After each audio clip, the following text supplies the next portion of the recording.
The title of this poem is Nature's Silence Improves My Mind. Caress wet softness of first falling rain. Nourish green garden as stormy clouds wane.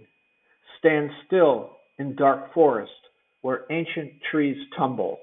Breathe into life's shortness, forever be humble. Trod darkened dense trail, be curious and brave. Feel diversity's oneness as worthy to save. Plunge toes softly on sand amid fresh airy breeze. Rethink of one's fears in mindfully ease.